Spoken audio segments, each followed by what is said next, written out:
আচ্ছা বলো তো একটা কথা, তোমরা কি আমার মতো ল্যাদখোর কাউকে দেখেছো যে ভিডিও হয় কালী পুজোর দিনের আর ঠিক তার অনেক দিন পরে ভিডিওটা আপলোড করে? আমি ম্যাক্সিমাম ভিডিও এরকম করি। তো যাই হোক, দিনটা ছিল কালী পুজোর দিনের। তো সেই দিনকে তো মাকে দর্শন তো তোমাদের করিয়ে দিলাম, আর এই সাইডে হচ্ছে ভোগ রন্ধন।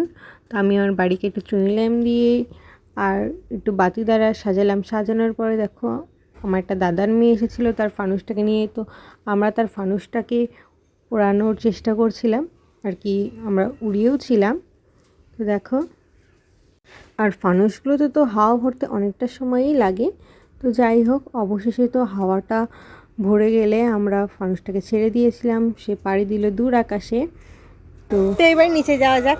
তো আমরা তারপরে ফ্রেন্ডরা মিলে একটু আড্ডা দেওয়ার পরে মায়ের ভোগ গ্রহণ করলাম।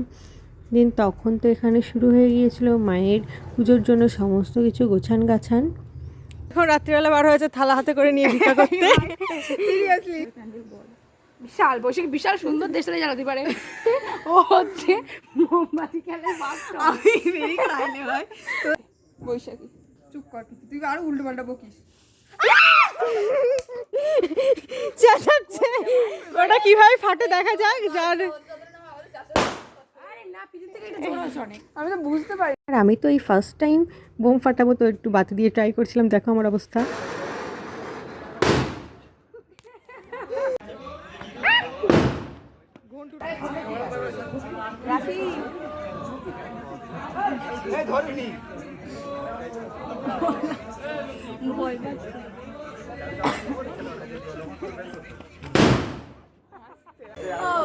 ওই সাইডে একটা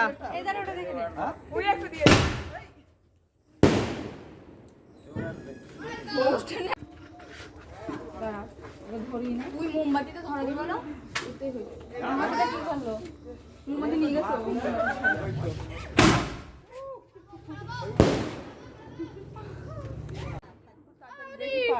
ওদের একটা ম্যাচ দাও।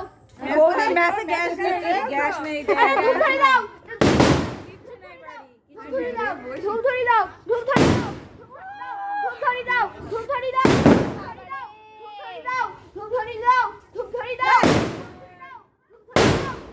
বাজির তো পর্ব এক সাইডে চলছিল, আর আমরা এইদিকে আবার কয়েকটা ফানুস ধরে নিচ্ছিলাম ঠাকুরতলার সামনে দিয়ে।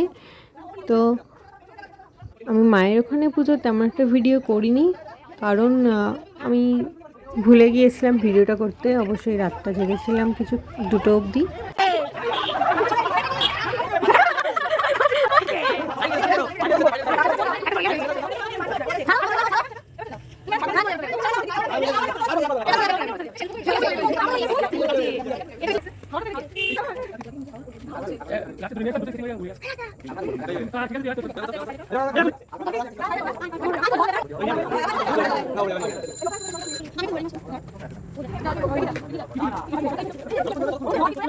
কিছুটা ফানুস ওড়ানোর পরে আমরা চলেছিলাম আবার বাজির পর্বর দিকে।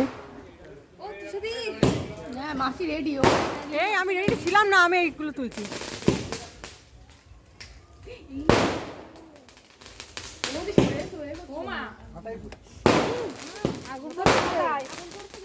সরে যা, ভিতরে যা।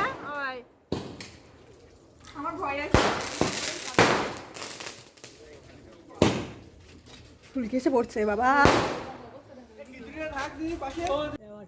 তারপর দেখো আমরা আবার 2টো ফানুস ওড়ালাম।